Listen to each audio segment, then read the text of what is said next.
नमस्कार. आज सासवड येथे अखिल भारतीय बैलगाडी संघटनेची पश्चिम महाराष्ट्रातील बैलगाडी मालकांची मीटिंग आयोजित करण्यात आली होती. त्या मीटिंगमध्ये जवळपास 20 ते 25 तालुका कमिट्यांचे अध्यक्ष उपस्थित होते, त्याचबरोबर वरिष्ठ पदाधिकारी उपस्थित होते.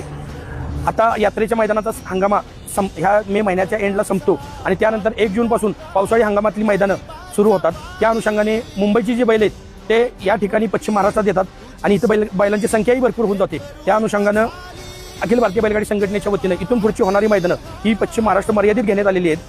त्यात सातारा, सांगली, कोल्हापूर, सोलापूर, पुणे आणि ठाणा, रायगड, पालघर या जिल्ह्यांचा समावेश आहे. हा पिढ्यानपिढ्याचा बैलगाडी शर्यतीचा नाद, सातारा छकडीचा नाद हा पिढ्यानपिढ्या ह्या सगळ्या जिल्ह्यांवर प्रामुख्याने चालत होता. त्याच अनुषंगाने ती रूढी परंपरा कायम टिकवत आज सर्वानुमते एक ठराव होऊन आता ही पश्चिम महाराष्ट्र मर्यादित मैदानं आयोजित करण्यात येणार आहेत. याची सर्व बैलगाडी मालक चालक यांनी नोंद घ्यावी.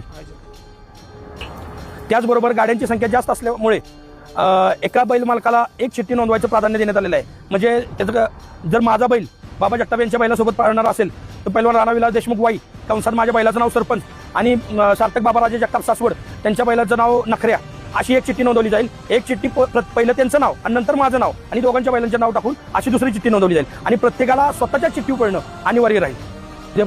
हा नियम आज 26/5/2026 पासून लागू करण्यात आलेला आहे. याची सर्व तमाम महाराष्ट्रातील बैलगाडी मालक चालक यांनी नोंद घ्यावी ही नम्रतेची विनंती. आणि आता या पावसाळी यात्रेमध्ये जे भरणारे मैदान आहेत तर आयोजकांना एक विनंती राहील की आदल्या दिवशी चिठ्ठ्या काढत असताना ती चिठ्ठ्या काढायची प्रक्रिया जी आहे ती संध्याकाळी रात्री 10च्या आतमध्ये संपली पाहिजे याची दक्षता त्यांनी घ्यायची आहे.